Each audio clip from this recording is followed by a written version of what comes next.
Bonsoir. Merci d'être si nombreux ce soir pour assister à cette présentation fabuleuse. Du coup, je m'appelle Kenan Lejaune, je suis président de la liste test pour 2018.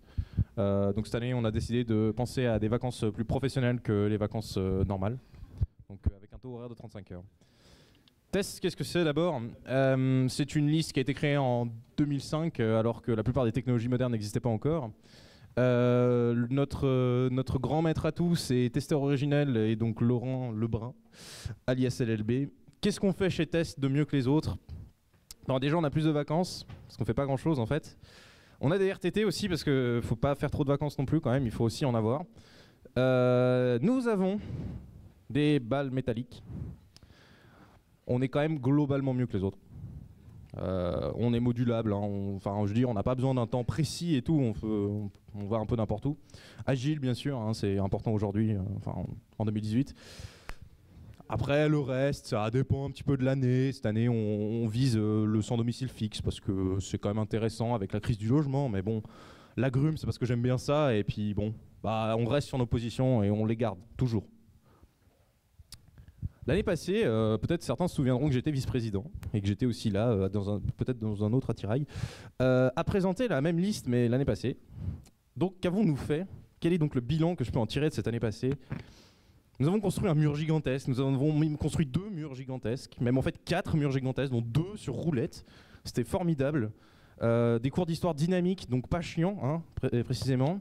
Je n'ai pas envie de lire le 3e point parce qu'il est compliqué à lire. Je vous laisse le lire dans votre tête. Nous n'avons pas été élus, ce qui est une réussite en soi. Malheureusement, bien que nous parlions présidentiel, nous n'avions qu'un seul parti, hein, pas le choix.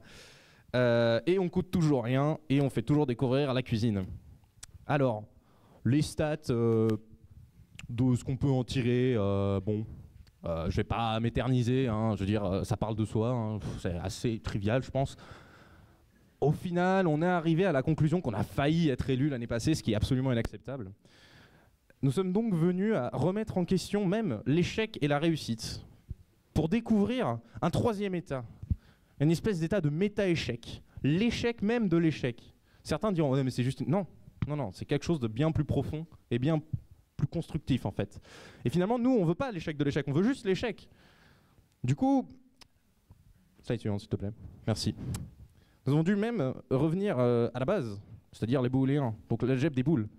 Parce que s'il y a autre chose que le vrai ou le faux, que la réussite ou l'échec, tout est chamboulé littéralement.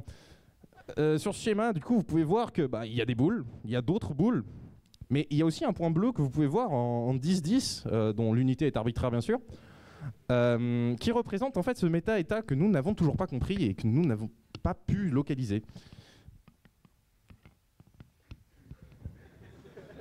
Merci.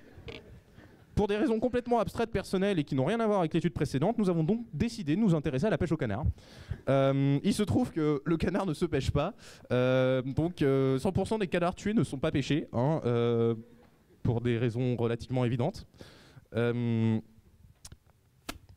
du coup, après tout ça, nous, on a envie de se reposer parce qu'on a quand même bien taffé cette année, hein. Enfin, je veux dire, 3 études en une seule année.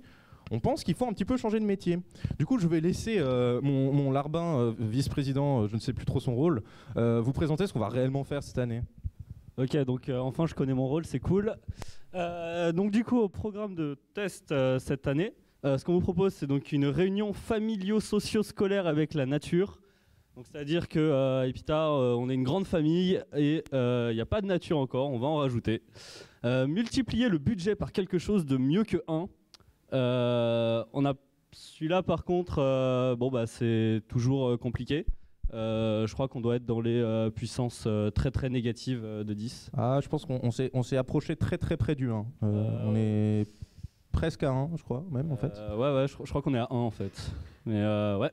Récupérer les excédents de budget, du coup, toujours, ça sert à pouvoir être encore plus gratuit que d'habitude. Et héberger nos concurrents parce qu'à Test, nous aimons tout le monde, même les concurrents. Et donc, même dans les cas difficiles tels qu'une élection, nous pouvons les aider. Participer à des activités réunissant petits et grands, comme vous savez à Epita, il y a une population qui de toute taille. de 1,56 m à 2 mètres. On va environ d'un Méven à quelque chose d'un peu plus grand. Hein.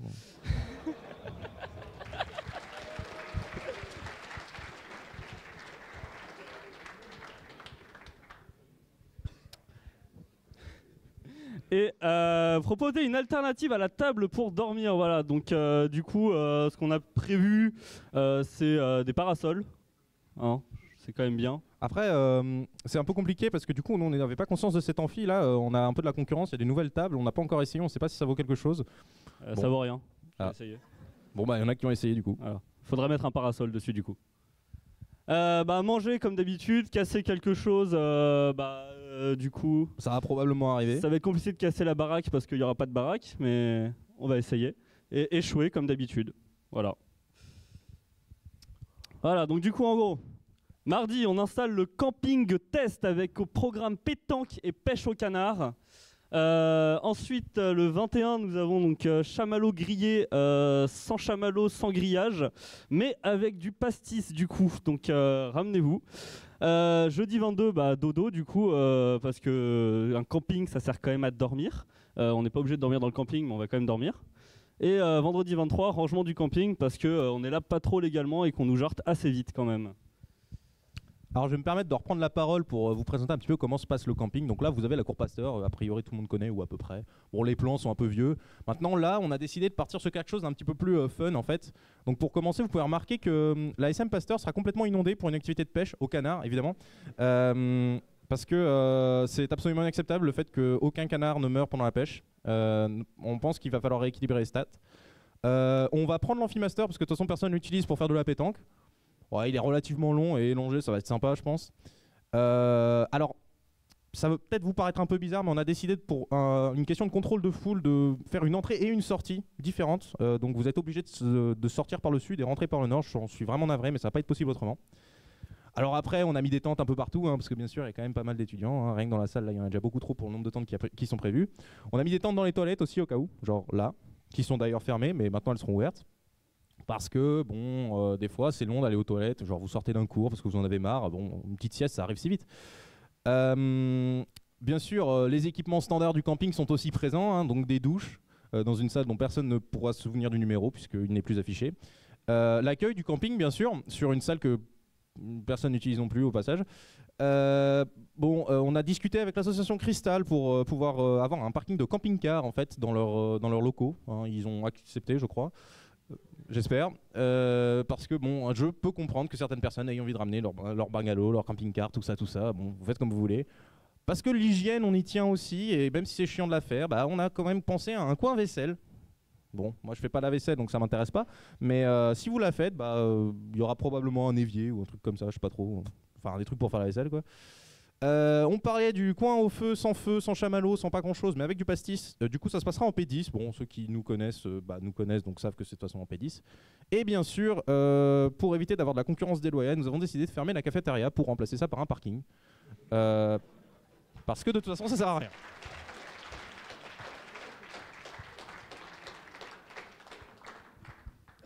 Bon, hein, après, on a des petits feux de camp ci et là, au cas où vous avez froid. Il fait un peu froid quand même, il faut l'avouer. On n'a pas prévu d'en mettre en intérieur parce que on s'est dit que ça prendrait un peu de place dans les amphis. Et puis pour des normes de sécurité, je sais pas trop. Bref, ça passerait pas. Et au final, on va aussi planter une haie. Bon, le carré vert, un petit peu moche. Là, en fait, c'est une haie que nous allons planter peut-être si on arrive à faire pousser quelque chose sur le goudron, en tout cas. Ou bien dans les bouches d'égout qui donnent sur l'under. Je pense que ça doit être assez fertile, ça. Ouais. 50 secondes. Ouais, c'est plus short que prévu. Bon, on va passer à la slide suivante du coup. Hein, écoute. Bon, on va passer aux remerciements du coup. Hein. Donc, on va remercier d'abord la pédagogie, sans quoi rien n'aurait été possible, littéralement. Donc, Anne-Sophie Vachet pour les plans, ainsi que Sarah Ben Salem pour l'entretien des plans.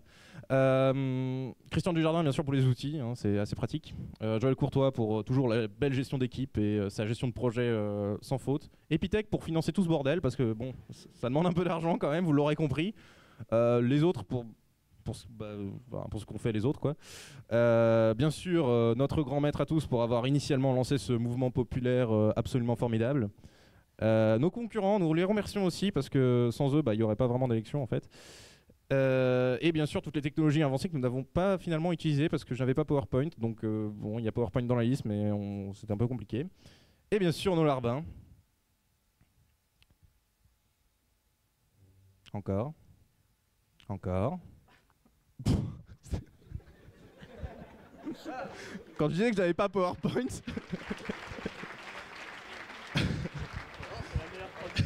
Je savais même pas ce que c'était cette transition. Bon bah merci beaucoup, je crois que c'est la liste des gens en vert, donc probablement des écologistes qui aiment bien notre camping, qui vont venir présenter leur vraie liste. Quoi? C'est Nova d'abord, c'est le mec en rouge. Quoi? Bah non. Ah c'est eux, tu vois, des informations.